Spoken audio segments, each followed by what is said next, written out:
This weekend, Mickey Guyton will become the first Black woman to co-host the Academy of Country Music Awards. She was the only Black woman to be nominated for an award this year. But as Amna Nawaz reports, a number of Black women are starting to gain traction in the genre. It's part of our ongoing arts and culture coverage, Canvas.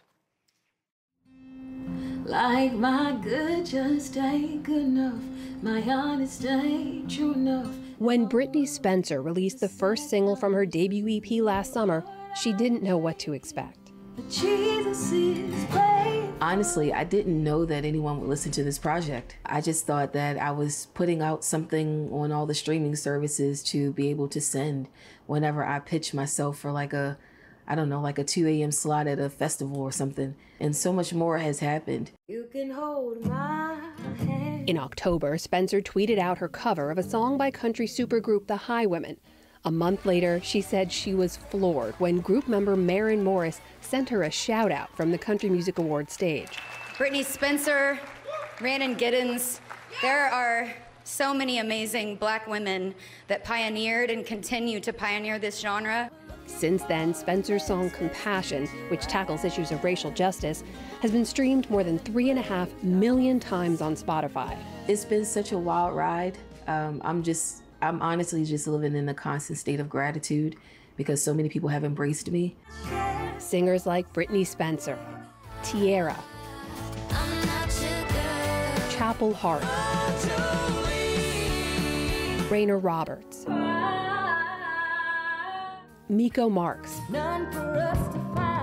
long excluded from country music, are now breaking through and finding audiences flocking to their music. Things are changing. You know, people want to see a different Nashville. Shannon Sanders is executive director of creative at BMI and has been in the industry for more than 25 years. He says the death of George Floyd last May, combined with the COVID-19 pandemic, created a defining moment for the nation and for Nashville. People were forced to be still.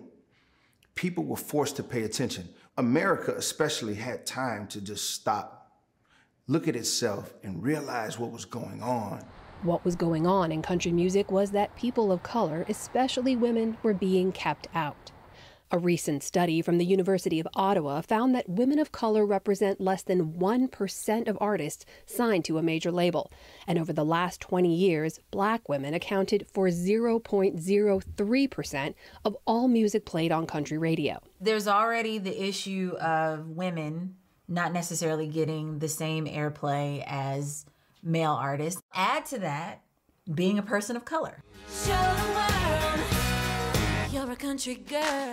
In 2007, Reese Palmer's song Country Girl made it on the Billboard charts, but staying on top was a different story. How hard has it been since then to get a song back on the charts? Oh, I don't even try. The thing that people don't understand is how much it costs to even do this. I think that's part of the reason why there hasn't been a huge presence of people of color, because you have to have backing to do this. That's why Palmer is trying to help other artists get recognition outside of the typical avenues. She hosts a show on Apple Music called Color Me Country, a name that pays tribute to Black country singer Linda Martell's 1970 album. And Palmer created a fund that gives small grants to independent artists of color. The industry has had how many years to make all these things happen, and they haven't. And so I think if I can do this, Lil Reese Palmer, then, you know, what are y'all doing? What are y'all with all the millions of dollars? Like, what are you doing? Like, what can you do? And I hope that it inspires them and it makes them make changes. In the meantime, Black female country artists are bootstrapping their own careers, collaborating with each other, and reaching fans directly through social media and streaming platforms, proving there is a market for their music. Country music is not a white music. Country music was constructed as a white music. Stephen Lewis is the curator of the newly opened National Museum of African American Music in Nashville. He says Black artists were integral to the creation of country music. Even the banjo was based off an African string instrument. The reason why most people don't know about it has to do with decisions that were made in the recording industry in the 1920s. In particular, the decision to market country music, or what was then known as hillbilly music, to white consumers. There's a lot of money being left on the floor just because people don't feel like they're invited to the party.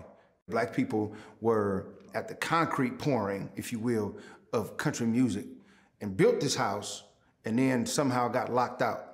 So to have country open the door with open arms, I think was set up for a real homecoming. I kind of wanted to turn it around. It's been a kind of homecoming for Julie Williams.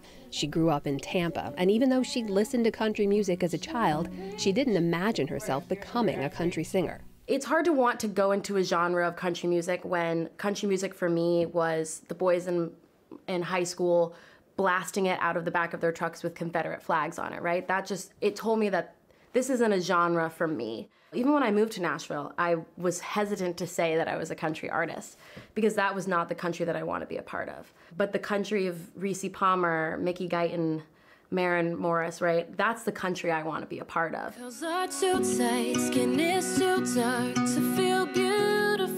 Last month, Williams took a leap of faith and released a music video for her new single, Southern Curls. With her own kind of Southern curve. I would hope that younger Julie would see this and hear my song about my hair and my journey and know that there are other people out there that feel the same way, and so she would love herself. That's what I'm hoping. For Brittney Spencer, it's been a journey to find her own voice too, moving to Nashville from her hometown of Baltimore several years ago. I'm aware that there's not a lot of people in this space that look like me, and that there's a lot of people in this space who might not know how to handle someone like me. Does that ever make you feel like, to put it bluntly, like I should be programming and singing for white people? I think when I first moved here, I think my mind probably might have been more in that direction, but today it's not. I stopped asking the question of whether or not something I do is good enough, and I started asking, is it me enough? And that has made a world of difference in my music. Adding her stories and her voice to the growing chorus in country music. For the PBS NewsHour, I'm Amna Nawaz.